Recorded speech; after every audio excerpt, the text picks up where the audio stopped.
मिला क्या वो क्वेश्चन?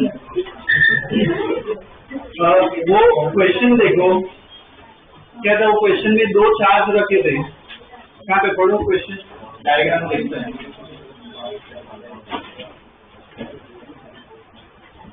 एक चार्ज कहाँ पे था?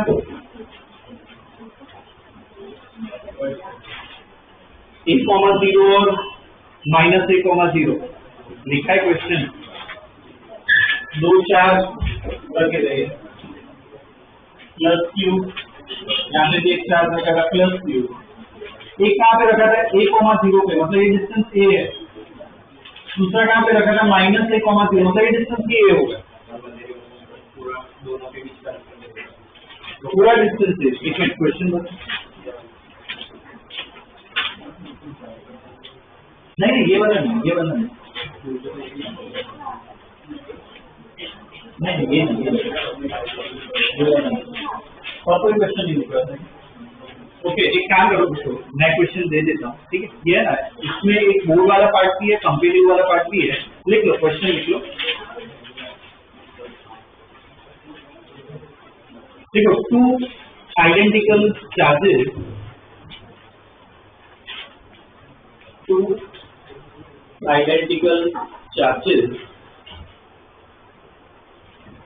plus q, two identical charges plus q are fixed at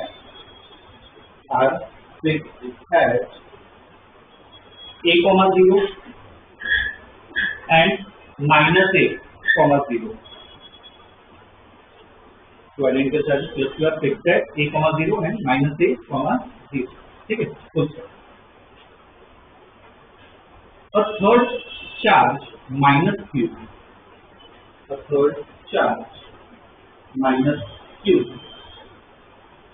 of mass m,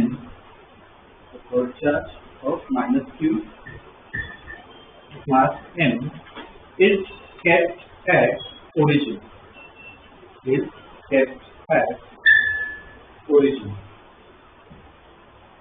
ठीक है, ये इतना दिया हुआ। ओके, तीन पार्ट है इसमें। पहले पार्ट में लिखो, find the net force on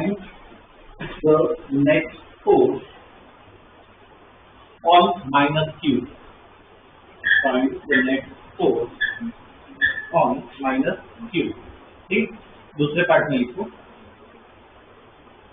now -q, दूसरे पार्ट में, now -q is displaced along y-axis. Now -q is displaced along y-axis. ठीक है, find the net force. Okay, ये दूसरा पार्ट। तीसरे पार्ट में लिखो, study the motion in part 2. Study the motion in part 2. ठीक है, फुल स्टॉप। कंटिन्यू में लिखो, under what conditions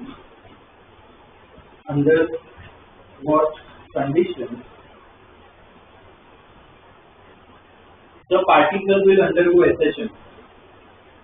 Under what conditions the particle will undergo accretion. ठीक है, ये क्वेश्चन। जो पहले दो पार्ट है ना, वो बोर्ड में एमसीक्यू में ऐसे आ सकते हैं। तीसरा पार्ट कम्पिटिटिव लेवल है। ठीक है, तो और ये जो सीबीएसई के स्टूडेंट्स है ना, उनके लिए तीसरा पार्ट भी बोर्ड का ही ऐसा मान लेना। ठीक है, क्वेश्चन अच्छा है, कम्पिटिटिव में भी आ सकता है। पहले पार्ट में डायग्राम के साथ देगा, प्लस क्यू को यहाँ पे रखा हुआ (a,0 और (-a,0). तीसरा चार्ज यहाँ पे रखा है, ओरिजिन पे रखा है। ठीक, इधर चार्ज क्या है? -q। तो पहले पार्ट में क्या करना है? मुझे नेट फोर्स फाइंड करना है। तो नेट फोर्स मतलब क्या? ये दोनों के बीच में फोर्स है, ये दोनों के बीच में फोर्स है। फॉर्मूला है फोर्स का, K Q1 Q2 by R square तो इस पे मुझे डायग्राम बनाना है, ठीक है, रिवाइज करवा देता हूँ, याद हो तो वेल एंड गुड, ठीक है, क्योंकि दूसरा पार्ट में अपने आप ट्राई करना, इसलिए इनके बीच में क्या होगा, अट्रैक्शन या रिपल्शन, अट्रैक्शन होगा, मुझे इधर एरो ड्रॉ करना है, किस तरफ एरो ड्रॉ करूँ, ऊपर नीचे लेफ्ट राइट कहाँ पे ड्रॉ करना है, किस तरफ अट्रैक्ट हो गई, लेफ्ट साइड होगा एक्टिव, तो एक फोर सपोज लिख लिया F1, ये दोनों के बीच में भी लगेगा, बोलो कहाँ पे एरो बना, ये दोनों के बीच में भी लगेगा, कहाँ पे एरो बना, राइट साइड, ठीक है ना, इसकी वजह से क्या उसकी तरफ अट्रैक्ट होगा F2, ठीक है, तो नेट फोर्स क्या होगा, F2 माइनस F1 लिख सकते हैं, ठीक है, फॉर्मूला लगाओ F4 और F1 का, निकालो आंसर निकालो, तो पहला पार्ट ये है, क्या करो, F1 का फॉर्मूला लगाओ, F2 का फॉर्मूला लगाओ, देखो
F2 मतलब क्या, इनके बीच का फॉर्मूला लगाना है, बोलो क्या है, कि Q1 Q2 क्या लिख सकते हैं, Q स्क्वायर लिख सकते हैं, ध्यान देना इधर माइनस मत डालना, मुझे मैग्नीट्यूड चाहिए, अपॉन R किसके बराबर होगा, ए स्क्वायर माइनस F1 का इन दोनों के बीच का फोर्स है, AQ स्क्वायर और ए स्क्वायर, क्या गया आंसर,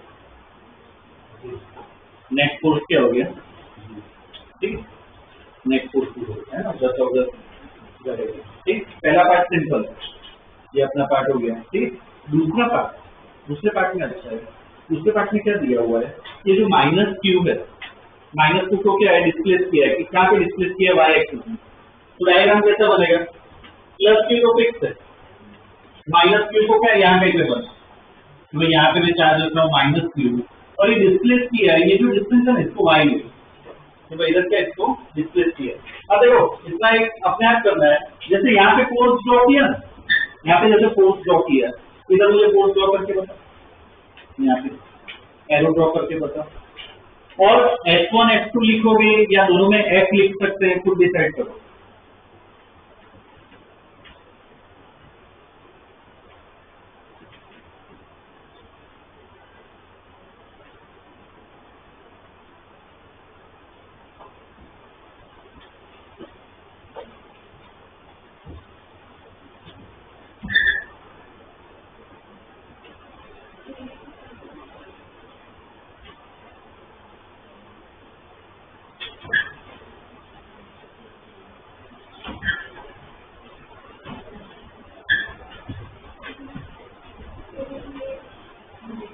ये ड्रॉ चेक करो, बस बताओ कहाँ पे ड्रॉ करो, ये दोनों के बीच में फोर्स चाहिए, बोलो क्या ड्रॉ करो, ऐसे है ना, ये दोनों के बीच में अट्रैक्शन होगा, इस तरफ होगा, तो ऐसे लाइन ड्रॉ करना, जैसे इस तरफ ये एरो होगा, ये दोनों के बीच में भी लगेगा, यहाँ पे एक और है, ठीक है, ऐसा बनना चाहिए, ओके, F1 F2 लिखूं, F लिखूं, क्या करूं, बोलो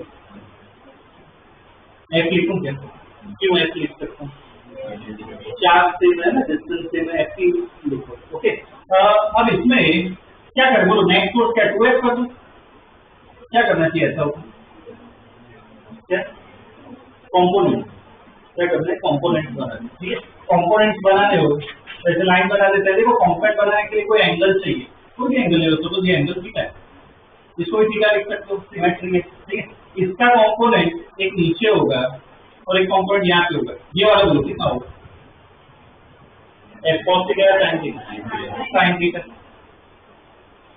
ये वाला क्या होगा, F cos थीटा, ठीक है। इसका और इसको कैंसिल कर दो, अभी अपने कुछ काम करनी है, सिर्फ इसका भी कंपोनेंट बना है, एक इस तरफ एक नीचे की तरफ, यहाँ पे एक साइन थीटा नीचे है कॉस थीटा, कितना कर दूं 2x कॉस थीटा, ये दोनों का बताओ क्या होगा, कैंसिल हो जाएंगे, तो नेट फोर्स किसके बराबर है, तो समझ में आ रहा है सबको, ये एक बोर्ड लेवल का ही है, ये तो डेफिनेटली बेसिक आ सकता है सर 2x कॉस थीटा। अब सेम इसमें ट्राई करो, x का फॉर्मूला लगाओ, कॉस थीटा भी देखो, ठीक है, ट्राई करो, क्या पता नहीं a पता है और ये y पता है, ठीक है, ट्राई करो, फॉर्मूला लगाओ, कॉस थीटा का फाइनल आंसर निकल क्या आएगा।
लिखा गया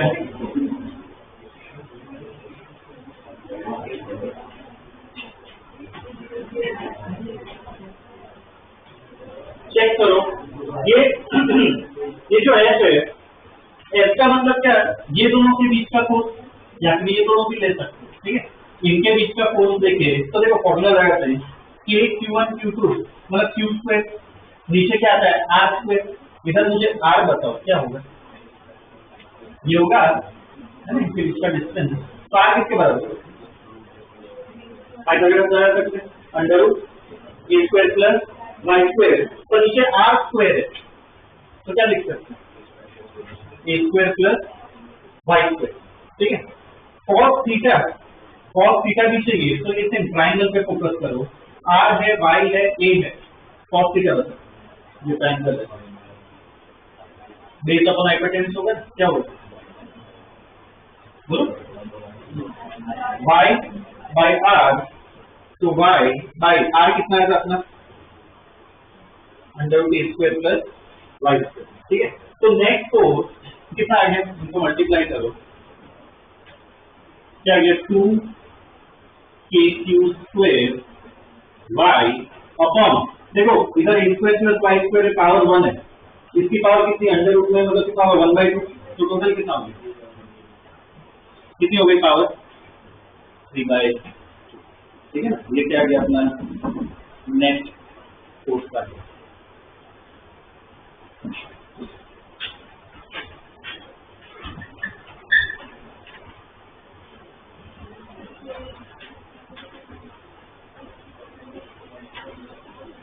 ओके, ठीक है, ये अपना सेकेंड पार्ट हुआ, ओके। थर्ड पार्ट जो है वो कॉम्पिटिटिव लेवल का है, इसको हमें क्या प्रॉपरली स्टडी करना है। थर्ड पार्ट में पहले मुझे ये बताओ, देखो ये दो चार्ज थे, ये जो माइनस के इसको रस्ते में छोड़ रहा हूँ, मुझे बताओ क्या होगा, ऊपर जाएगा नीचे जाएगा किस तरफ जाएगा, मैं इसे छोड़ क्यों नीचे जाएगा, है ना, ये सब फोर्स कैंसिल हो गया, ये फोर्स नीचे लग रहा है, क्या होगा नीचे जाएगा, ठीक है। तो इधर मैं छोड़ रहा हूँ, ये नीचे जाएगा, ये इधर रुकेगा नहीं, ये नीचे जाएगा, अब यहाँ कहीं पे आ गया, इतना सबको मन में करना है, तभी विजुअलाइजेशन बढ़ेगा। तो पार्टिकल यहाँ पे, जैसे इधर फोर्स विजुअलाइज किया, यहाँ पे विजुअलाइज करो कैसा हो, पार्टिकल यहाँ पे आएगा, एक एरो इस तरफ, एक एरो यहाँ पे, ओवरऑल कहाँ पे होगा ऊपर की तरफ, तो मतलब क्या होगा स्लो होगा, यहाँ पे स्टॉप हो जाएगा, बाद में क्या होगा ऊपर जाएगा, वापस नीचे जाएगा, कैसा मोशन, एसएचएम या ऑसिलेशन? क्या होगा? देख के हमें हमेशा क्या पता चलता है? ऑसिलेशन। क्या होगा? ऑसिलेशन। ठीक, ऑसिलेटरी मोशन होगा। तो थर्ड पार्ट में ना पहले तो वो लिखना है, ठीक है? लिखो थर्ड पार्ट में, from FBD of minus Q charge, from FBD of minus q charge, it is clear that it will undergo oscillation. It is clear that it will undergo oscillation. It will undergo oscillation. ठीक है? Oscillation हो रहा है। SHM हो रहा है या नहीं, ये पॉइंट ध्यान में रखना है। एसएचएम जब हमने पढ़ा था तो मैंने बताया था, और वापस रिपीट कर रहा हूँ, कभी भी तुम देख के नहीं बोल सकती तुम कि एसएचएम है या नहीं। देख के बोल सकते हो ऑसिलेशन। एसएचएम के लिए ना कंडीशन होती है F is proportional to minus F. अगर ये आए तो ही तुम बोल सकते हो एसएचएम। ठीक है? तो अपना नेट फोर्स क्या है? एक्स की जगह हमने वाई लिखा है, डजंट मैटर। ठीक है? मुझे बताओ, ये अगर इक्वेशन है तो मैं F net is proportional to Y ये लिख सकता हूँ कि नहीं लिख सकता? ये इक्वेशन है, तो लिख सकते कि नहीं? बोल। तो मैथ्स के स्टूडेंट उनको पता होना चाहिए, बायो के स्टूडेंट वो ध्यान रखें। अगर ये इक्वेशन हो तो मैं ये लिख सकता हूँ, लिख सकते हैं कि नहीं? चलो आंसर मैं दे देता हूँ, फिर रीजन सोचने की ट्राई करो। ये नहीं लिख सकते, ये नहीं लिख सकते। क्यों नहीं लिख सकते? नीचे भी वाई नहीं। ठीक है? तो इसका मतलब एसएचएम है कि नहीं, ये मैं नहीं लिख सकता, तो एसएचएम। ठीक है? तो क्या होगा? Simple oscillation. Okay, next time में लिखो, since f net is equal to, since f net is equal to, ये इक्वेशन लिखो, ये वाला जो अपना दूसरा आंसर है, f net is equal to, ये इक्वेशन वापस लिखो जो अपना आंसर है 2kq square y upon k square plus y square is to 3/2। since f net, लिखिए, कंटिन्यू में आगे लिखो, the net force is not proportional to y. The net force is not proportional to y. ठीक है? So it is not SHM. So it is not SHM. So it is not SHM. ठीक है? तो अभी SHM नहीं। क्या बोलोगे कि ऑसिलेशन हो रहा है पर एसएचएम नहीं। ओके, ध्यान देना, इस डायग्राम में ऐसे मैं वाई ले गया। अब मैं क्या कर रहा हूँ, पार्टिकल इधर था शुरुआत में, ठीक है? अब मैं ना थोड़ा ही डिस्प्लेस कर रहा हूँ, इसको उठा के मैं यहाँ पे रखता हूँ, इतना दूर नहीं रखता हूँ, मैं सिर्फ यहाँ पे रखता हूँ। इसका मतलब वाई बड़ा है या छोटा है? इसको उठा के बस यहाँ पे रखता हूँ, तो मतलब वाई क्या है? बहुत छोटा है। तो उसके इसमें एक बार स्टडी करते हैं। नेक्स्ट लाइन में लिखो, if the particle is displaced very slightly, if the particle is displaced very slightly, bracket में लिखो y is very very less than a. ठीक है? मतलब y बहुत छोटा है, y very very less than a. ठीक है ना? कि y को हमने क्या बहुत छोटा रखा है। तो मुझे बताओ, then a square plus y square, ध्यान देना, ये जो टर्म है ये वाला नीचे a square plus y square, उसको मैं रफली a square लिख सकता हूँ। मतलब मैंने y को इग्नोर कर दिया, चलेगा कि नहीं चलेगा? y बहुत छोटा है, मान लो y की वैल्यू है 0.1 समथिंग, a बहुत बड़ा है, 100 है, 200 है, तो बहुत छोटा नंबर हो, तो क्या कर सकते हो? नेग्लेक्ट कर सकते हो। लिखो,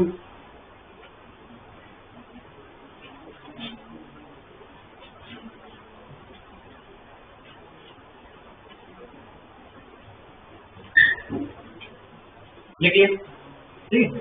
अब net force, therefore F net equal to, अब देखो क्या हो जाएगा, 2kq square y upon a square plus y square, उसको मैं सिर्फ a स्क्वायर लिख रहा हूँ, रेज टू 3/2, तो F net equal to 2kq square y upon, वो क्या हो जाएगा, 2 कैंसिल, क्या हो जाएगा, 1 F net is equal to, ये मिला 2kq square y upon AQ, ठीक, लिखा सबने। मुझे बताओ, अब मैं F प्रोपोर्शनल टू y लिख सकता हूँ, अब लिख सकता हूँ, आगे लिखो, now F net is proportional to y, now F net is proportional to y, so अब आया मतलब क्या बोल सकते हो, अब SHM, ठीक है, F net is proportional to y, so now it is SHM, so now it is SHM, ठीक है ना, अब ये SHM होगा, ओके, क्लियर, ठीक है। अब SHM है ना, तो टाइम पीरियड भी निकालना है, टाइम पीरियड कैसे निकालते हैं यार, क्या करना होता है, एक्सेलरेशन निकालना, a is equal to omega square X, a is equal to omega square X, वो फॉर्म लाना होता है, टाइम पीरियड भी पूछ सकते हैं, ठीक है, आगे लिखो, F net equal to ma, F net is equal to ma, तो F net is equal to ma, अपना ma आ गया, सॉरी F net आ गया था 2kq square y upon AQ is equal to ma, तो एक्सेलरेशन इज इक्वल टू क्या आ गया, 2kq square y upon AQ into m, ये अपना एक्सेलरेशन आ गया।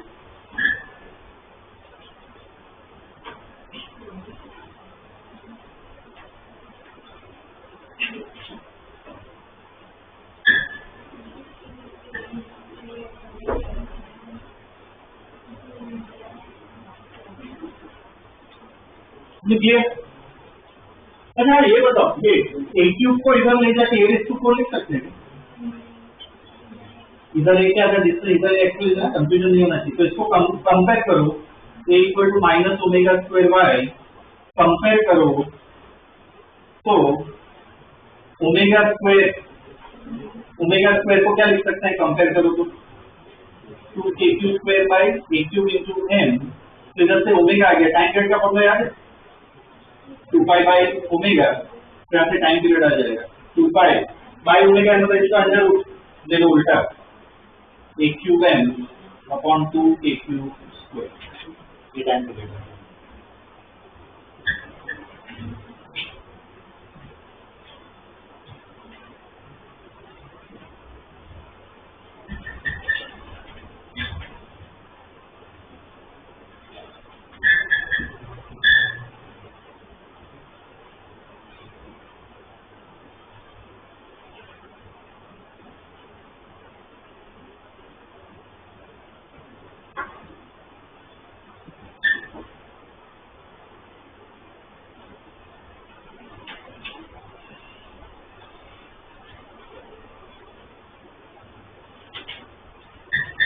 ठीक है, ये बड़ा क्वेश्चन था, इस क्वेश्चन पे ना 4 मार्क्स कर देना, इसमें काफी कुछ थियरीज है।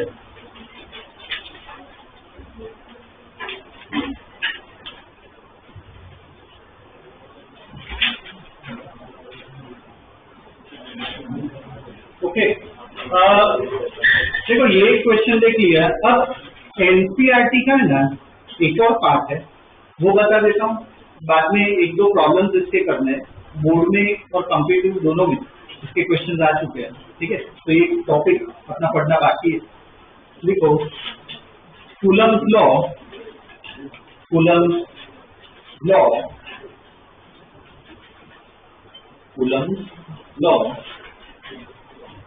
in vector form, Coulomb's law in vector form, coulomb law in vector form.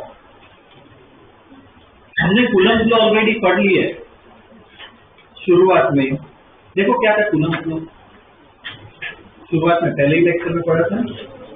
क्या था, ये जो फॉर्मूला F इक्वल टू क्या था फॉर्मूला, K1 के आप करो तो ये कूलम्ब लॉ, ठीक है। पर वो जो हमने फॉर्मूला पढ़ा था वो किस में पढ़ा था, सिर्फ वैल्यू निकालने के लिए था, ठीक है। पर सपोज प्रॉब्लम में आई कैप, जे कैप, के कैप ऐसा कुछ दिया हो तो फिर हमें ढंग से प्रॉपरली स्टडी करना होगा, ठीक है। तो इसका जो क्वेश्चन है वो कैसा आएगा वो देखेंगे।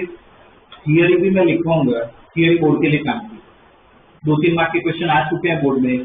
क्या लिखा होगा, explain coulomb law in vector form. तो जो मैंने पहले लिखवा था अगर वो लिख के आ जाओगे ना मार्क्स नहीं मिलेंगे। आई कैप, जे कैप, के कैप वो वाला पार्ट लिखना है, ठीक है। तो इधर मैं थियरी बता रहा हूँ, फॉर्मूला स्टडी करेंगे तो पहले थियरी पे ध्यान देना, बाद में प्रॉब्लम्स भी करेंगे, ठीक है। वेक्टर का थोड़ा नॉलेज वापस यूज होने वाला है तो ध्यान दो। पहले तो एक्सेस बना दिया, एक्स और वाई एक्सेस। मान लो पहला चार्ज यहाँ पे, इस चार्ज को कुछ Q1 लिख ले, ठीक है, पॉजिटिव। ये जो एरो बनाया है ठीक है, इसका पोजीशन है, तो इसको कैसे लिखते हैं, पोजीशन को यहाँ से कैसे लिखते हैं, कौन सा सिंबल लिखते हैं, आर। तो ये पहले चार्ज का पोजीशन है तो मैं उसको R1 लिख देता हूँ, ठीक है। दूसरा चार्ज यहाँ पे ये Q2 ले लेते हैं, ये इसका पोजीशन R। अब मुझे किसमें इंटरेस्ट है, ये दोनों के बीच में फोर्स लगा, ठीक है। तो दोनों पॉजिटिव है, एरो बताओ इस पे कहाँ एरो है, क्या रिपल्सिव फोर्स होगा, किधर बना हुआ है, इस तरफ होगा, ठीक। नोटेशन, नोटेशन कैसे लिखते हैं, किस पे फोर्स लग रहा है, Q पे, किसकी वजह से लग रहा है, क्या लिखना चाहिए, F21। इधर एरो यहाँ पे होगा, नोटेशन बोलो F1, ठीक है ना, 1 पे लग रहा है 2 की वजह, ओके। तो मुझे ये निकालना क्या होगा, तो ध्यान देना F21 मुझे निकालना है। तो F21 वेक्टर है, वेक्टर में 2 पार्ट होते हैं, एक मैग्नीट्यूड होता है और क्या होता है, डायरेक्शन। तो मैग्नीट्यूड, मैग्नीट्यूड हमने ऑलरेडी पढ़ लिया है, K Q1 Q2 बाय क्या होता है, R स्क्वायर। इधर R क्या होगा, ये 3 ऑप्शन है, फर्स्ट, सेकंड, थर्ड, कौन सा होगा, थर्ड होगा। तो इसको ये ना लिखने का तरीका होता है, कैसे लिखते हैं बता रहा हूँ। इधर एक एरो बनाते हैं, 1 पे खड़े हो जाओ और 2 को देखो तो इतना दूर दिखेगा, तो इसको क्या लिखते हैं हम, R21, position of 2 with respect to 1, ठीक है। तो यहाँ पे क्या होगा, ये जो R21 है उसका 12 तो किसका मैग्नीट्यूड, मॉड यार क्या होता है, मैग्नीट्यूड, ठीक है। ये बात मुझे मैग्नीट्यूड देगा इनटू डायरेक्शन। वेक्टर दिया दो तो डायरेक्शन के लिए क्या यूज करते हैं, पता है, डायरेक्शन के लिए क्या यूज करते हैं, जिनको क्लिक हो रहा है, जिनको क्लिक ना हो रहा है, ये सिंपल सिग्नल है कि भाई वेक्टर वापस रिवाइज करो। डायरेक्शन कभी भी स्टडी करना हो कौन सा वेक्टर यूज करते हैं, यूनिट वेक्टर, वो कैप बनाते हैं, यूनिट वेक्टर यूज होगा, उसे आर कैप लिखते हैं। तो देखो जो इसकी डायरेक्शन है वो इसकी डायरेक्शन, दो डायरेक्शन से, तो जो इसकी डायरेक्शन है वही ये है, तो डायरेक्शन के लिए मैं ऐसे लिख सकता हूँ, ये क्या होगी, इसकी डायरेक्शन होगी। अब ये जो यूनिट वेक्टर है उसका भी फॉर्मूला है, वेक्टर अपॉन इट्स मैग्नीट्यूड, तो उसको यहाँ पे डालो तो ओवरऑल मुझे फॉर्मूला बताओ क्या हो जाएगा, क्या हो जाएगा, उसको यहाँ पे डालो, नीचे क्या लिखेंगे, R21 क्या हो जाएगा, Q हो जाएगा, तो ऐसा यहाँ पे डालो और ऊपर क्या बचा, ये अपना बीम, जो प्रॉब्लम करेंगे ना ये इसे कहते हैं कूलम्ब लॉ इन वेक्टर, यहाँ से, ठीक है। एक और एक्स्ट्रा पॉइंट इसमें बता रहा हूँ जो हमें प्रॉब्लम्स में काम आएगा। ये 3 वेक्टर है, क्वेश्चन में ना ये तो दिया होगा, हमें ये निकालना है, तो कैसे निकालते हैं, इधर मुझे बता सकते हो ये 3 वेक्टर है, रिजल्टेंट वेक्टर कौन सा है,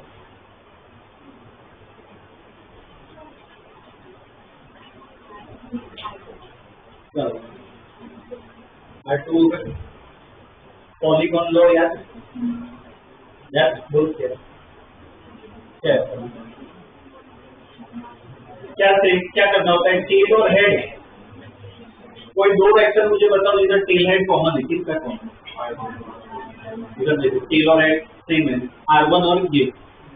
इस वेक्टर को देखो तो टेल कॉमन है, हेड कॉमन, ठीक है। वापस रिपीट कर रहा हूँ, अगर टेल कॉमन हो हेड कॉमन हो ना तो वो वेक्टर रिजल्टेंट है। तो मैं क्या लिख सकता हूँ, जो रिजल्टेंट वेक्टर है ये मेरा, वो किसके बराबर है?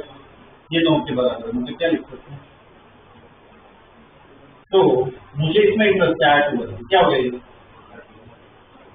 R2 माइनस, ठीक है। तो ये निकालना है, इसको यहाँ पे डालना है, तो फाइनली क्या आएगा अपना 4 प्रॉब्लम करेंगे, पहला प्रॉब्लम साथ में करेंगे, ठीक है। इसमें पूरा बताऊंगा, दूसरा प्रॉब्लम अपने आप पूरा करेंगे, ठीक है। तो ध्यान बेसिकली क्या है, जो बोर्ड में क्वेश्चन आएगा दो टाइप के आ सकते हैं। एक टाइप क्या आएगा, एक्सप्लेन कूलम्स लॉ, मुझे तुम्हें पूरा समझाऊंगा, आ चुका है बोर्ड में।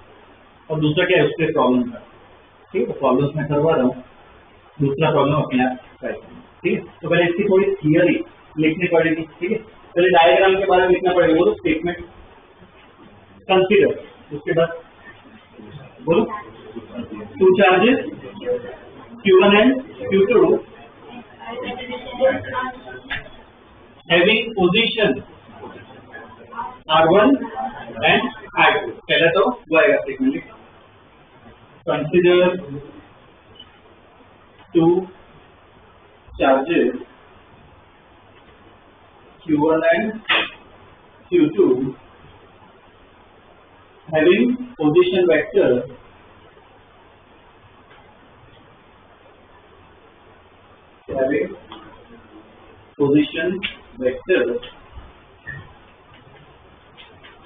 R1 and R2 respectively, having position vector R1 and R2 respectively, ठीक है। ये अपना पहला स्टेटमेंट होगा, ठीक है। फिर डायग्राम ड्रॉ करो, और अपने आप ड्रॉ करने की ट्राई करो, वर्क को तब बोर्ड पे देखो, अपने आप ड्रॉ करने की ट्राई करो।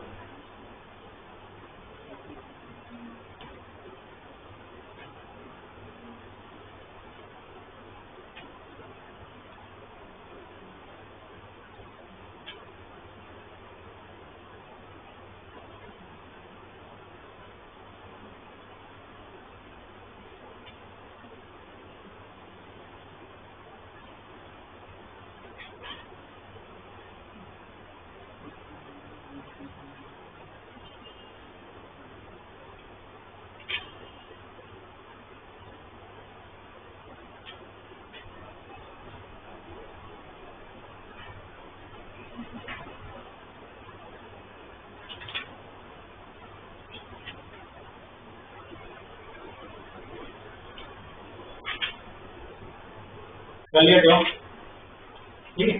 उसके बाद हमें ना ये डायग्राम के नीचे जो लिखा है ना, ये R2 equal to R1 plus R2, इसके बारे में लिखना है। क्या लिखोगे इसके में?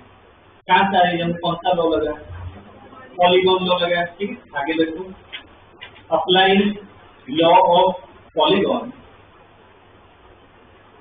Applying law of polygon,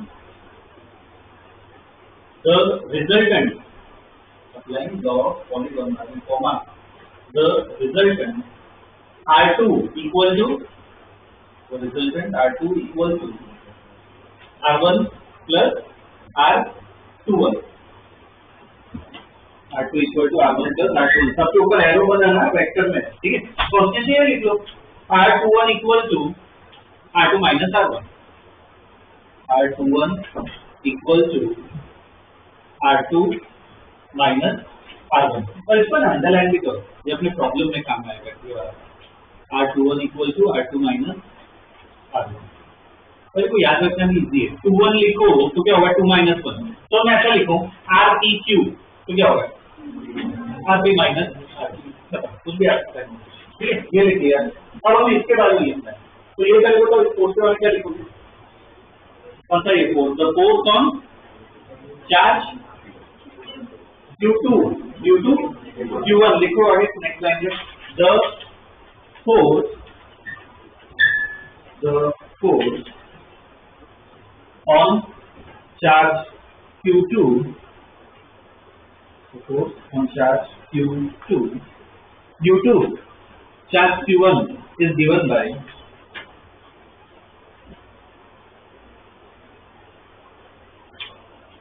the force on charge Q2 due to charge Q1 is given by, बाद में ये पूरा लिखिए।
लिख लिया क्या?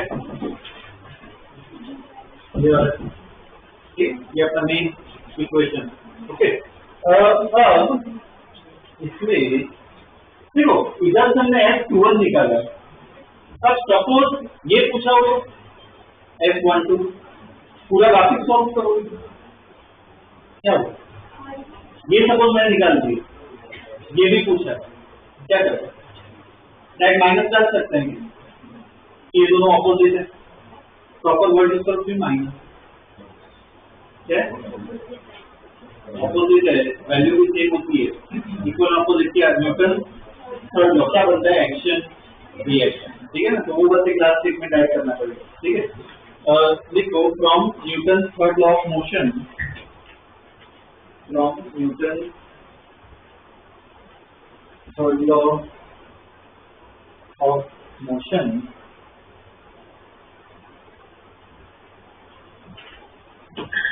Newton's third law of motion, F12 and F21. Newton's third law of motion, F12 and F21 form action-reaction pair. Form action-reaction pair. Form action-reaction pair. ठीक है? Therefore, F12 is equal to, therefore F12 is equal to minus F21. F12 is equal to minus F21. ठीक है? ऊपर arrow banana, F12 is equal to minus F2. ठीक है? इतना लिखना है। थियरी वाला क्वेश्चन है ना, तो ये पूरा लिखना पड़ेगा। ओके, तो ये एक पार्ट थियरी वाला पार्ट देख लिया। अब देखो ये सब लिखवा दो इसलिए कि तुम्हें एनसीईआरटी ना पकड़नी पड़े, ठीक है? जो उसमें थियरी वाला पार्ट है ना, ये पूरा लिख सकते हो, ठीक है? पूरा कोई वो ऐसे लिखने की जरूरत नहीं, ये जो हमने काम किया वही पार्ट लिखा है, नोट देने ना। ओके, तो थियरी वाला पार्ट देख लिया। अब एक प्रॉब्लम साथ में करते हैं, दूसरा अपने आप ट्राई करना, ठीक है? क्वेश्चन लिखो, a charge A of -2 microcoulomb, a charge A of -2 microcoulomb is at, a charge A of -2 microcoulomb is at 2,1,0, is at 2,1,0. ठीक है? Another charge B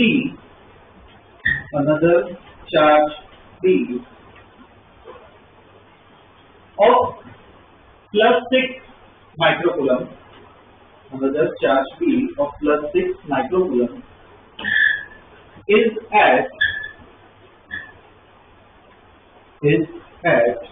0 comma minus 1 comma 1 is at 0 comma minus 1 comma 1. ठीक है, full stop. Find force on charge A. Find force on charge A. ठीक है, A पे find करना है. Okay, अब ऐसा क्वेश्चन आया ना, मतलब समझ जाना ये वेक्टर फॉर्म, ये वाला यूज करना. ठीक है, तो पहले तो डेटा लिख लेते हैं. QA कितना है लिखते जाओ. QA इक्वल टू क्या होगा, -2 microcoulomb. QA equal to -2 microcoulomb. RA QA equal to -2 microcoulomb. RA equal to, मुझे आइकन ब्रैकेट में लिख के बता सकते हो, 2,1,0 है, तो RA कैसे लिखेंगे, बोलो क्या आएगा.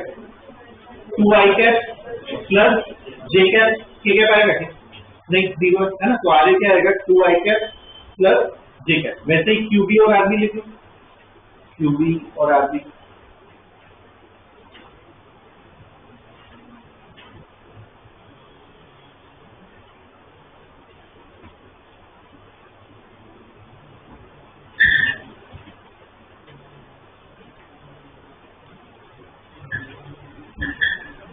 QB कितना है, +6 माइक्रोकूलम. RB बताओ क्या लिखा, -j cap plus k cap है ना, i कैप में कुछ होगा नहीं, -j cap plus k cap. Okay, अब फाइंड क्या करना है, बोलो. फोर्स ऑन चार्ज A कैसे लिखूंगा, FAB है ना, ये मुझे फाइंड करना है. देखो सबसे पहले तो ना फॉर्मूला लिखना पड़ेगा, तो ध्यान देना, इसमें ना रटने की जरूरत नहीं है, लॉजिक की लगाओ. ये वाला पार्ट है, तो देखो ध्यान दो, 2-1 निकालना होना, हर जगह 2-1 ही होता है. ठीक है, तो इधर 2-1 तो दिया नहीं है, A और B दिया है, तो बताओ क्या लिखो, FAB equal to A QA QB upon क्या लिखो, AB होता है, AB आएगा RAB Q इंटू RAB. ठीक है, ऐसे लिखना चाहिए. ओके, देखो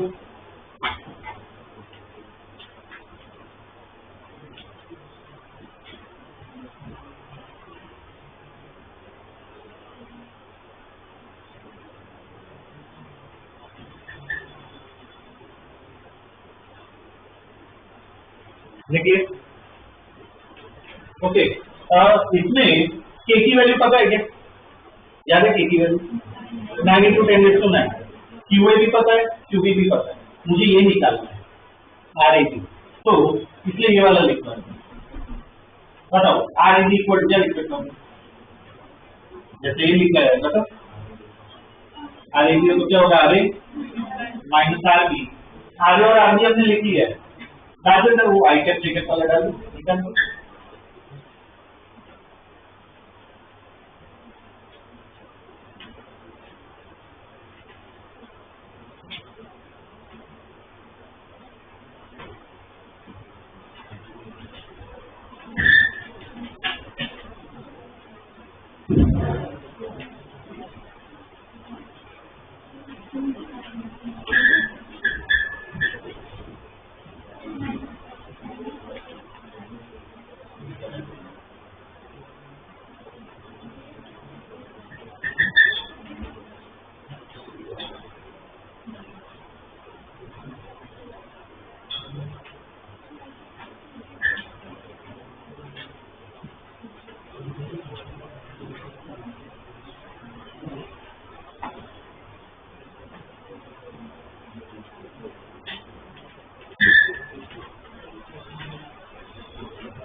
देखिए आगे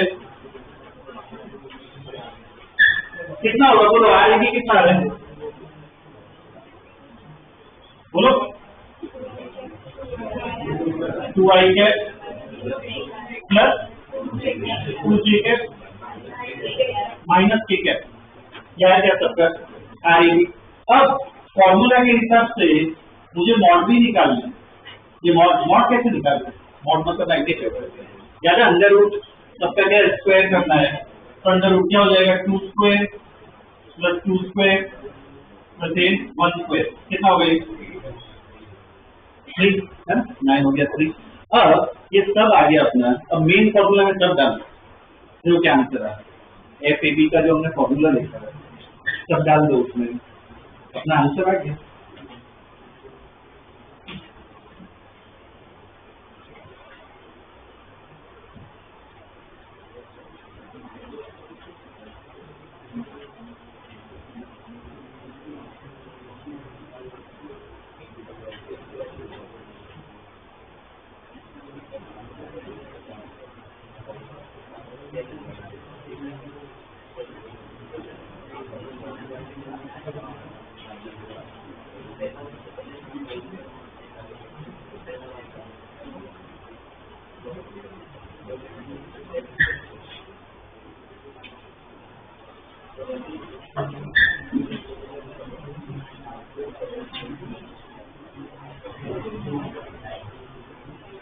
चार्ज कौन सा था पहला चार्ज कौन सा था -2 माइक्रोकूलम था ना।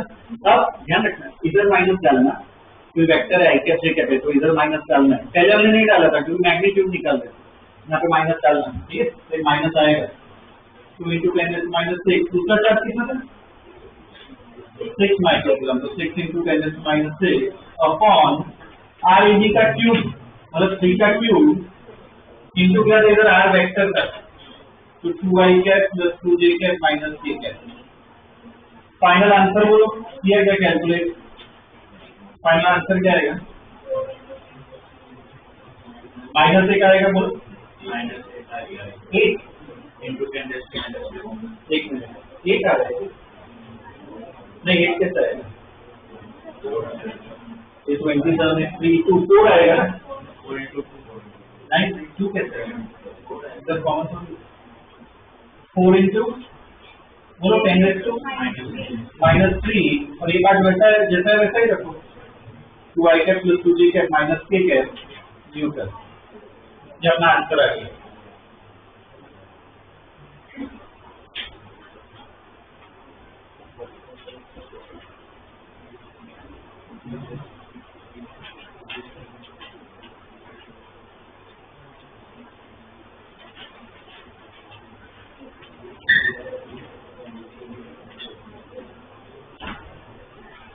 देखिए इतना ये दूसरा टाइप का क्वेश्चन जो आ सकता है क्या होगा प्रॉब्लम दिया होगा तो ऐसे प्रॉपर्ली सॉल्व करना ठीक है। इसमें एक्स्ट्रा पार्ट आता है पूछा नहीं है पर डिस्कस कर लेते हैं। ये निकाल दिया मुझे एफ बी ए निकाल दिया हमने एफ ए बी निकाला एफ ए बी ए मुझे निकाल दिया F B A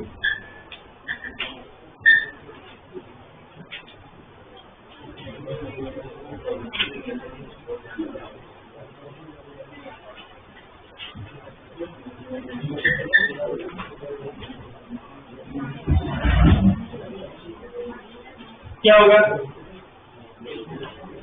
F B ए निकालना है क्या करें डायरेक्ट माइनस कर दे माइनस एफ ए बी तो कितना हो जाएगा ये माइनस माइनस प्लस हो जाएगा तो 4 × 10⁻³ 2i cap plus 2j cap minus k Newton ठीक है। ये अपना क्या आ गया एफ बी ए ठीक है। एक और पार्ट जो इससे आ सकता है कि तो ये जो आंसर है वो क्या वेक्टर फॉर्म में अब क्वेश्चन में पूछा होगा मैग्नीट्यूड निकाल सिर्फ मैग्नीट्यूड ऐसा भी पूछ सकते हैं ठीक है। इसमें भी आगे magnitude of force magnitude of force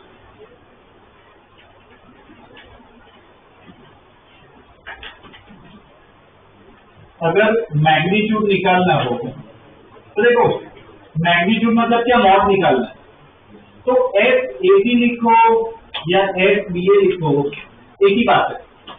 तो मुझे बताओ मैग्नीट्यूड अगर पूछा हो तो ये अपना मैग्नीट्यूड होगा क्या ये 4 × 10⁻³ बोलो तो क्या करना है इसका भी वो अंडर रूट करना पड़ेगा ना ध्यान रखना। तो मैग्नीट्यूड पूछा ये तो आएगा ही इसका अंडर रूट आएगा 2² + 2² + 1² तो क्या हो गया ये 3 × ये मतलब कितना आ गया 12 × 10⁻³ ये मैग्नीट्यूड ठीक है। कोई भी पार्ट पूछ सकते हैं इसमें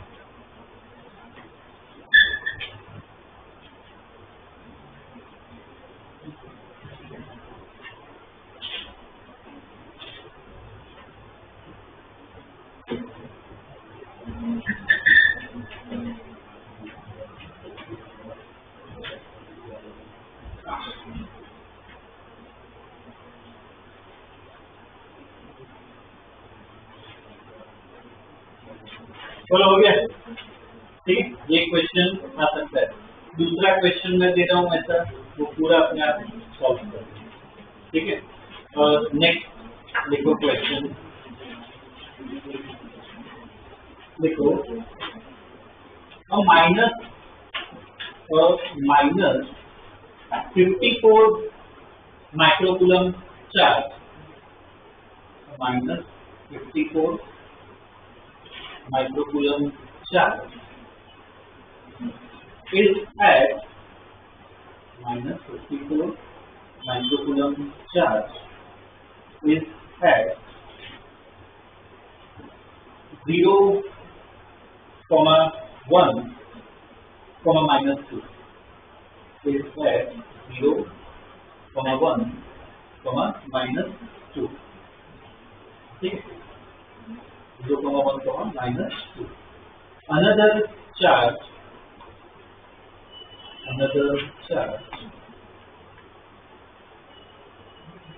plus 250 microcoulomb, another charge plus 250 microcoulomb is at 250 microcoulomb is at पहला पोजीशन क्या लिखा है? 0,1, minus 2, तो लिखो is at 4, 1,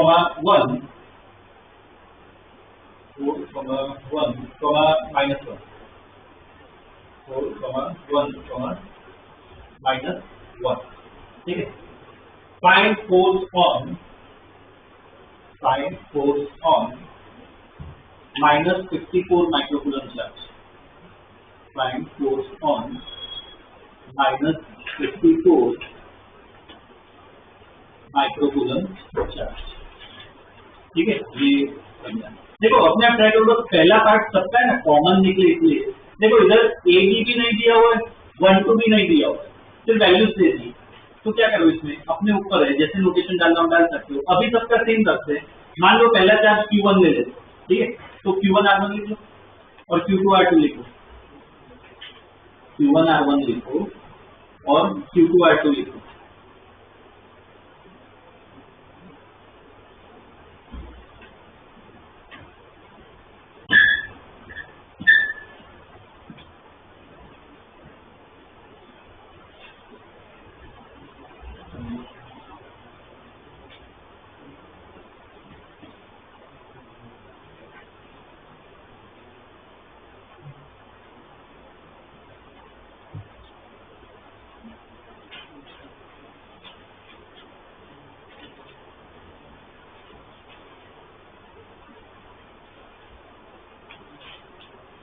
Q1 R1 और Q2 R2 और चेक कर लो एक बार। Q1 कितना है? Minus 54 microcoulomb. R1 बोलो, ठीक है, माइनस 2 ठीक है, ओके। और Q2 कितना है? Plus 250 microcoulomb. और R2 बोलो, 4I कैप प्लस, ठीक है, माइनस, ठीक है, ये है क्या? एक काम करो, उसको है ना -1 लिखा ना, +1 करो, +1 करो, जो -1 लिखा था ना इसको +1 करो, ठीक है, प्लस, ठीक है, देखिए, ठीक है। अब वो फोर्स मुझे लिख के बताओ, क्या लिखूं मैं? F1221 ABCD क्या लिखूं? किसको निकालना? 954 को निकालना, मतलब Q1 तो क्या आना चाहिए? 1 2। पूरा फॉर्मूला लिख के बताओ, मेरे को फॉर्मूला लिखना है, फॉर्मूला लिखो।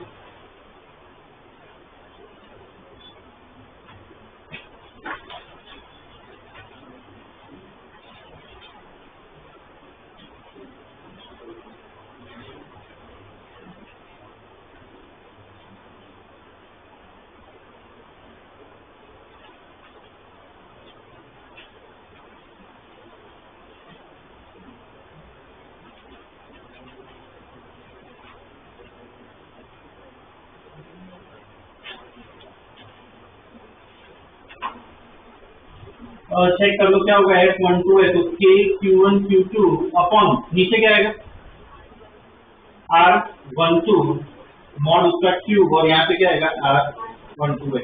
कर दो पूरा सॉल्व कर दो, फाइनल आंसर निकालो।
हो गया क्या सॉल्व?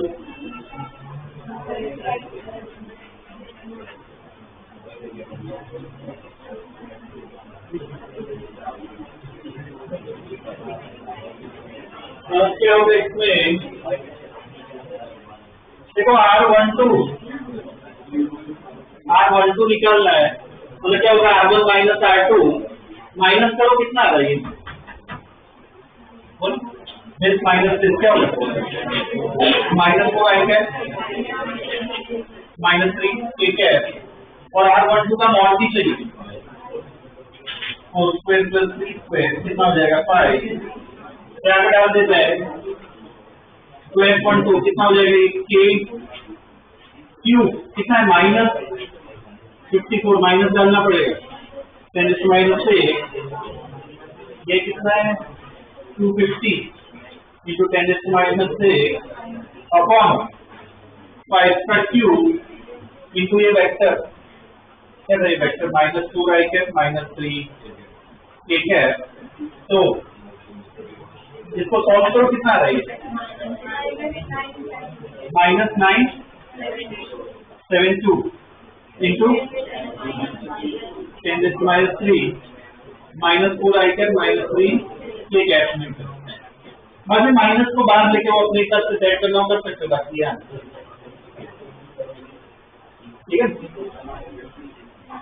ये क्या था वेक्टर फॉर्म, ऐसे टाइप जो ये जो क्वेश्चन बोल रहा हूँ ना बोर्ड में भी आ चुका है, कॉम्पिटिटिव दोनों में ही आ चुका है, क्योंकि इसमें क्या प्रॉपर स्टडी करना पड़ता है, ठीक है दोनों सेक्शन में। ओके, तो देखो अभी जो हमने सॉल्व किया है ये इलेक्ट्रोस्टैटिक, ये सीधे लेक्चर की बात कर रहा हूँ, फॉर्मूला तो यूज हुआ, इतने प्रॉब्लम्स किए, मुझे इतना बताओ ये ऑब्जर्वेशन होना चाहिए, मेरे एक्सपीरियंस से ही आएगा जिसमें प्रॉब्लम्स करोगे, मुझे तो विलर्स के कौन से कंसेप्ट यूज किए जितने प्रॉब्लम्स किए, वेक्टर फील्ड हुआ, एफबीडी बनाया ना, फोर्स वो सब बनाया, अभी जो फॉर्म किया कौन सा वो एसएचएम का नॉलेज यूज हुआ, ठीक है।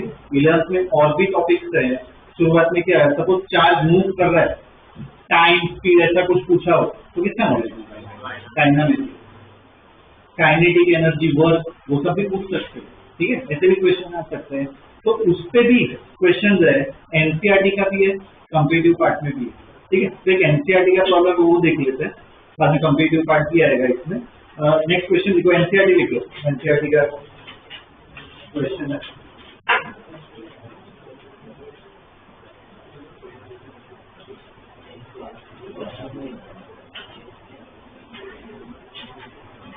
okay, देखो question, an electron falls through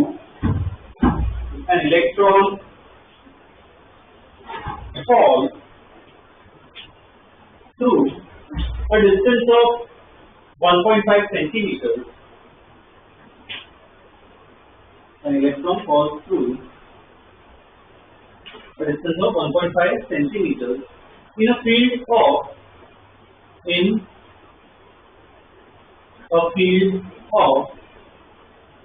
2 into 10 raised to 4 Newton per coulomb. See, full stop. The direction of field is reversed. The direction of field is reversed, and a proton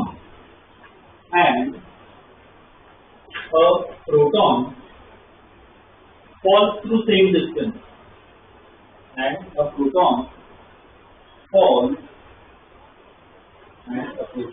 falls through same distance. Full stop. Compute the time of fall.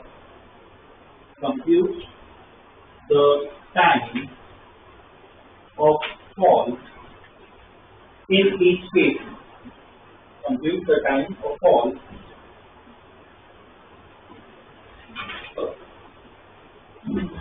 in each case. ठीक है, full stop. Continue लिखो. Contrast the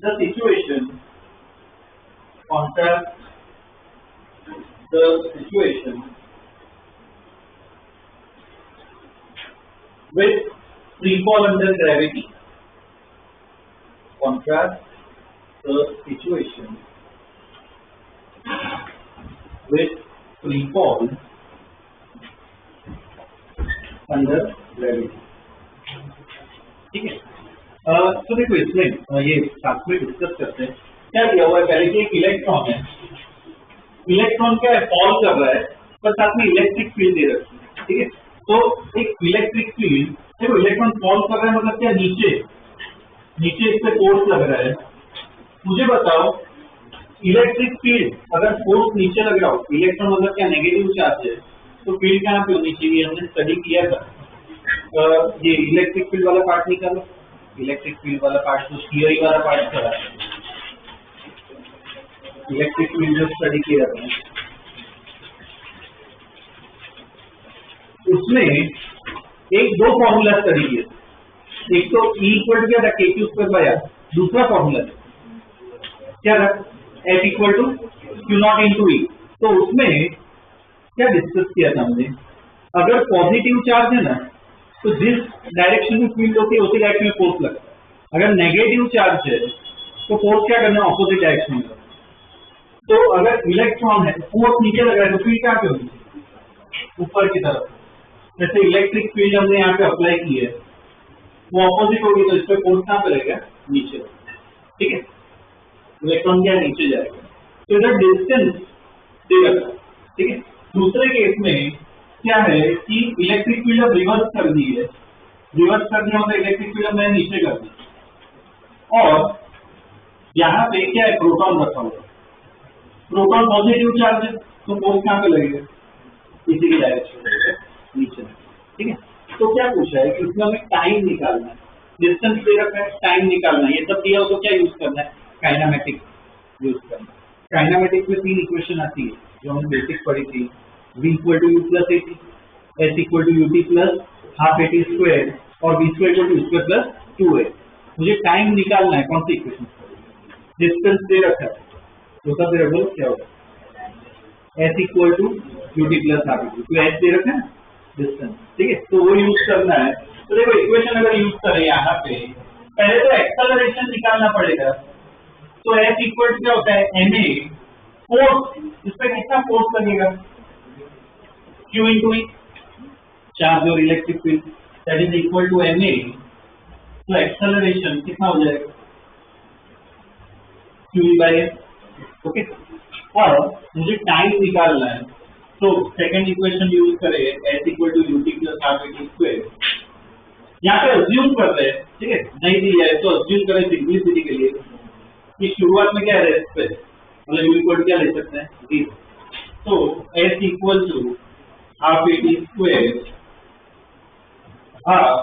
A, acceleration कितना है, Q E by N into T square, मुझे T निकालना, तो T की equation क्या आ गई, 2s n इधर आ गया, क्यू ई नीचे आ गया, ये अपना टाइम आ गया, बोलो क्लियर, क्लियर ही स्टडी के लिए। अब मुझे क्या करना है, इलेक्ट्रॉन का भी टाइम निकालना है, प्रोटॉन का भी निकालना है। अगर सपोज मुझे इलेक्ट्रॉन का टाइम निकालना हो, तो ऐसा ही रहेगा, एस कितना डालोगे, 1.5 सेंटीमीटर ना, मतलब वो ऐसा में करना पड़ेगा, मास ऑफ इलेक्ट्रॉन ज्यादा 9.1 to 10 to -31, चार्ज कितना होता है 1.6 into 10 to -90, इलेक्ट्रिक फील्ड दे रखा, तो क्या आ जाएगा, इलेक्ट्रॉन का टाइम आ जाएगा। वैसे ही क्या करना है, प्रोटॉन का, तो प्रोटॉन की सब वैल्यूज का, ठीक है। ये थियरी अपने आप लिखने की ट्राई करो, इलेक्ट्रॉन का टाइम निकालो, प्रोटॉन का टाइम, ठीक, वैल्यूज डालो, कैलकुलेटर ना हो तो बस वैल्यूज डाल के छोड़ दो, आंसर में दे दो। देखो ये पहले अपने आप लिखने की ट्राई करो, तब दिमाग में तरीका बैठेगा।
हो गया क्या? वैल्यू 40। इलेक्ट्रॉन के लिए मैं TE लिख रहा हूँ। इलेक्ट्रॉन के लिए क्या होगा? √2 S कितना 1.5 है ना, 1.5 सेंटीमीटर, तो 1.5 इंटू 10⁻²। M क्या होगा? 9.1 इंटू 10⁻31 अपॉन Q कितना होगा? 1.6 इंटू 10⁻19 और E कितना है? 2 इंटू 10⁻4। ठीक है। और प्रोटॉन की अगर बात करें, प्रोटॉन के केस में प्रोटॉन के केस में क्या होगा? √2 सेम फॉर्मूला यूज होगा, 2 इंटू 1.5 इंटू 10⁻²। मास बोलो, प्रोटॉन का मास कितना होता है? 1.67 इंटू 10⁻27। ठीक है। चार्ज तो उतना ही होगा, 1.6 इंटू 10⁻19, स्पीड भी सेम है। इसको कैलकुलेट करें ना, आंसर ये मैं बता देता हूँ।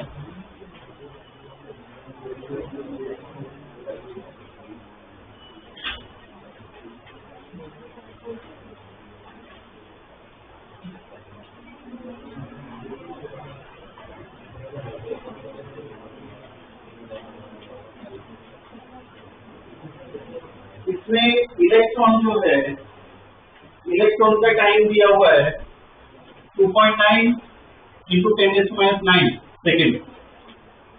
ये इलेक्ट्रॉन का टाइम है। ठीक, ये तो सिंपल कैलकुलेशन से आ जाएगा। और प्रोटॉन जो है, प्रोटॉन का टाइम दे रखा है 1.3 इंटू 10⁻7 सेकेंड। ये प्रोटॉन का टाइम है।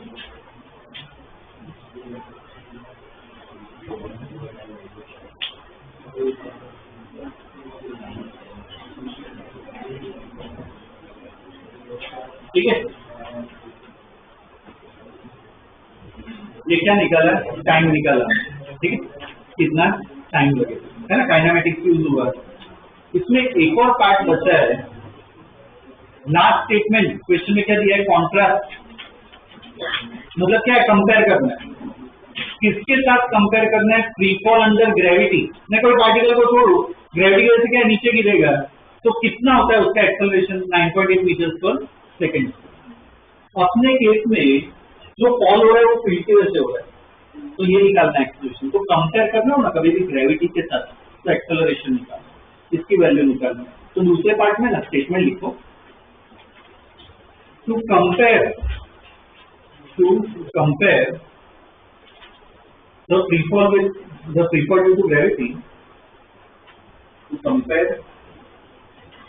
free fall due to gravity, to compare the free fall due to gravity, study the acceleration of charges, study the acceleration of charges. तो अगर प्रोटॉन की बात करें, प्रोटॉन का एक्सेलरेशन कितना होगा? Charge into mass of proton upon electric field. तो charge कितना है? 1.6 इंटू 10⁻19, मास है 1.67 इंटू 10⁻27 अपॉन 2 इंटू 10⁻4। तो ये क्या है? प्रोटॉन का एक्सेलरेशन निकल जाएगा। वैसे इलेक्ट्रॉन का निकलना है, तो charge into mass of electron upon field, तो ये कितना आएगा? 1.6 इंटू 10⁻19, 9.1 इंटू 10⁻31 और 2 इंटू 10⁻4। तो इनकी भी वैल्यूज आ जाएगी ना, प्रोटॉन का एक्सेलरेशन आ जाएगा और इलेक्ट्रॉन का आ जाएगा। ठीक है।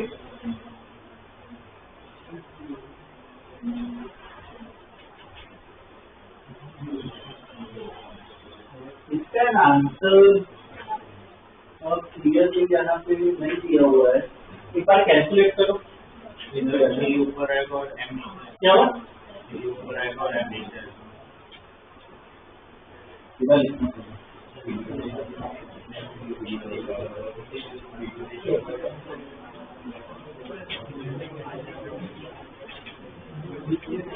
QE by FE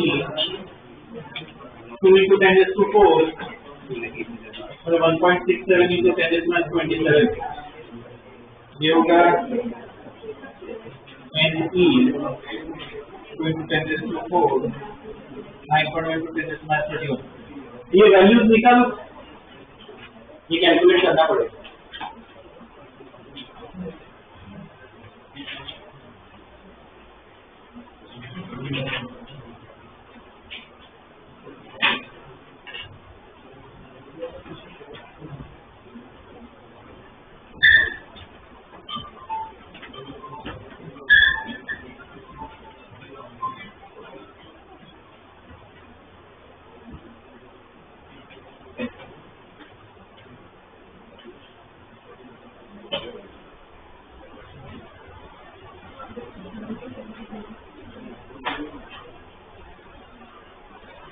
इसका आंसर बोलो क्या आ रहा है?